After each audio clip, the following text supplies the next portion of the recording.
I really wanted to make a video addressing the Twitch and Kick controversy, as well as the recent Twitch CEO podcast with Jake Lucky, in a way that shines a different light on the situation. I'm somebody who tends to be a smaller content creator, and so I see a lot of the opinions happening around it right now are from the top who gives a fuck percentage of streamers, and I wanted to give my perspective on it. For reference, I've been streaming for 6 years, and although most of it's been relatively unsuccessful, I've been on Twitch, Mixer, and YouTube with small stints in other places. I want to address the recent podcast first, since I have experience with CEO media trained types, and I want to expose the clear nonsense and lack of anything in the first hour that's valuable.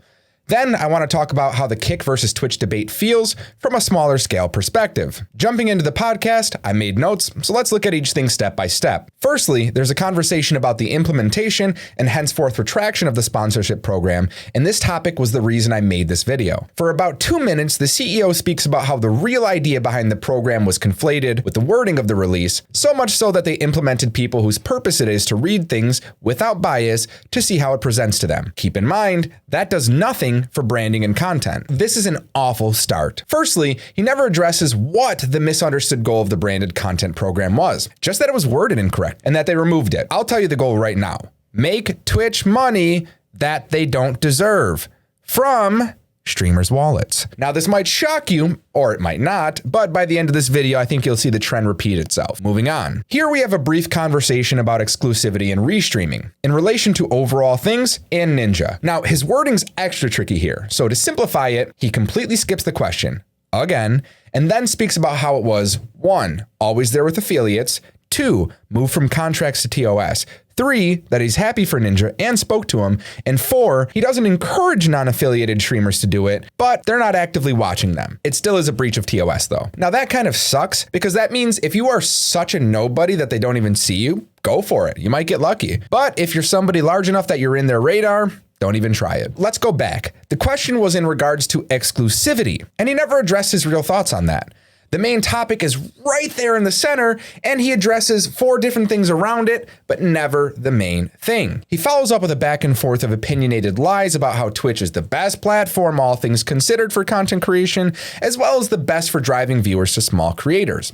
Complete bullshit. There is zero incentive to find and harvest new creators, and they've acknowledged it by trying to create tools to make getting your content anywhere else easier, because it's really the only way in this generation to grow. There's a lot of mention about the need for Twitch's business model to run differently, incentivizing monetary efforts, and that the creators don't get it from that side. It would hit much more sentimentally if 3 other platforms just didn't have that issue. When the topic of Partner Plus came up, I was already waiting to hear how he was going to attempt to butcher this, and he did not disappoint. He mentioned it affected 15% of partners, which on paper sounds good, but the research has already proven this to be a marginal, roughly 1,000 people in the sea of millions. He also mentions how it's meant to benefit the top as an alternative to contracts, which he states is not their goal moving forward.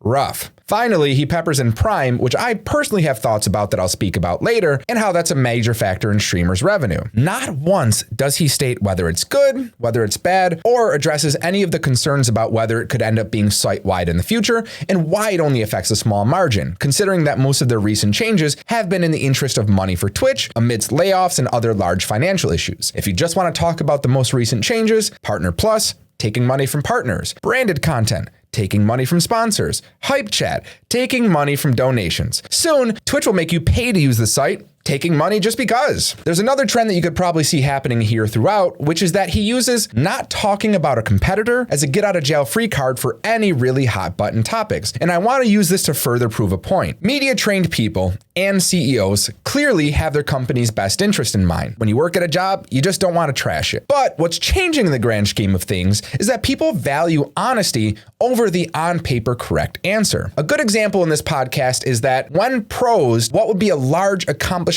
in the streamer space that he wanted to acknowledge, which if you have any eyes and a fucking brain, you could come up with 20, Kai, Ninja, Ludwig, Germa. Hell, there's a giant market of other nations doing giant things that we don't even know about. But somehow the only thing that he could rationalize to come to his mind was that Twitch Prime subs were a good change. For fuck's sake. Also, this has nothing to do with the CEO's demeanor specifically, but he was chewing ice during multiple moments in the broadcast, and that's pretty fucking rude to Jake, man. What a loser for taking an opportunity that Jake Jake had and just kind of spitting on it. As a final note to give synopsis to this guy's persona, when asked what the hardest part of his job is, he gave the perfect job interview answer, but awful when you think about it answer. He says, "I don't make all the decisions, but I'm blamed for them." Boo fucking who. It must be so hard to get paid a CEO salary from Amazon to be blamed for running a company into the dirt, which you're doing.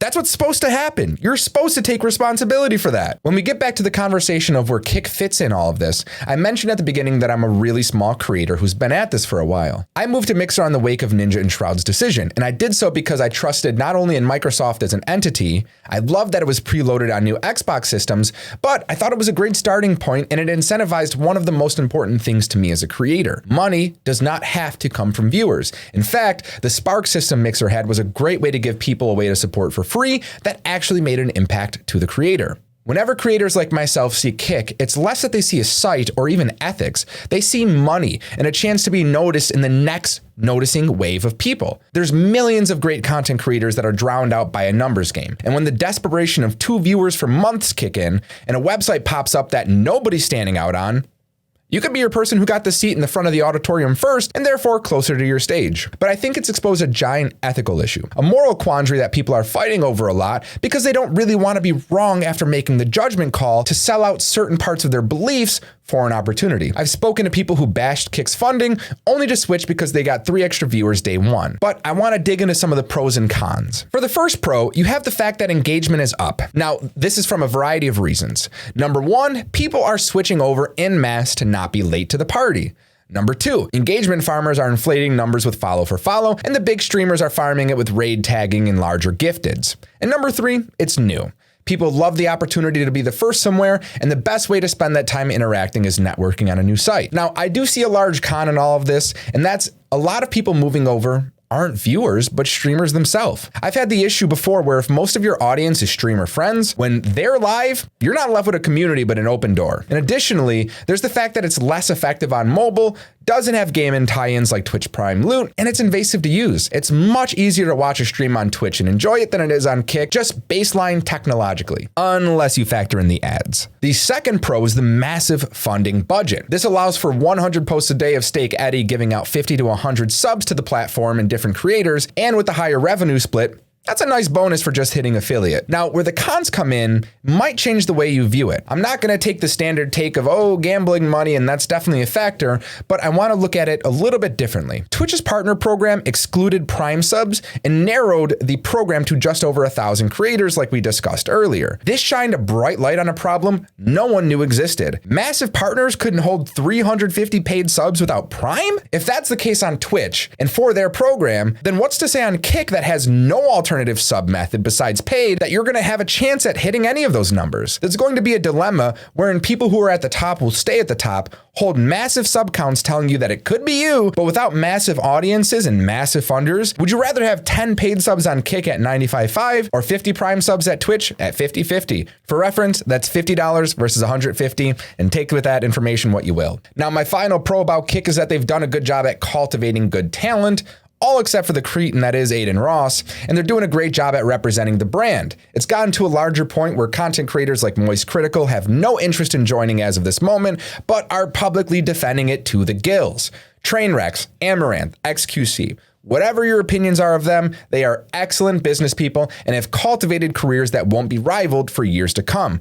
However, there is a large moral conundrum that happens with all of them. If you could stream with 10,000 concurrent viewers daily and get paid $300,000 a year, or have 100 people concurrent viewers but get paid $1 million a year, what would you choose? If your answer is number 2, you're like most people, either struggling or you don't really see content creation the same way that a lot of people do. Because at the end of the day, my view is that I'd rather have more people and more opportunities for them than I would just money for myself. I wouldn't want to sell myself short of what I really feel because bigger money. So that leads to the question, would I switch to Kick? I already have in a way. See, I made a profile there in its early conception because I wanted a closer ear to the market to engage with, as well as test how streaming even works there. I also wanted to save my name, but that aside, I really didn't like it then. I'm honestly surprised that with Trainwrecks at the top and other people who are engaged in Kick, that Botrix, the shittiest service ever, became the staple for anything having to do with alerts and everything else. Additionally, each stream that I did and each stream that I viewed had more viewers than Twitch, but less engagement, and a lot of the engagement came from follow for follow botting nonsense and whatever else. I think I want to try content there at some point with no intention of partnership or affiliateship or any kind of monetary gain, because I personally don't believe in the ethics, but because I want to keep an ear in the streaming space to know what's happening everywhere. That said, my biggest focus for now is trying to understand short form content in YouTube. Not easy when you're the recorder, editor, social media manager, and the personality, but I'm sure there's many people in my same shoes fighting the same fight I'm fighting. Now, with all of that said, I want to thank you for watching. Let me know what you think of it all in the comments below or just wherever you want to put it. And fucking, what are people supposed to say here? I don't know. Like stuff, I guess. Bye.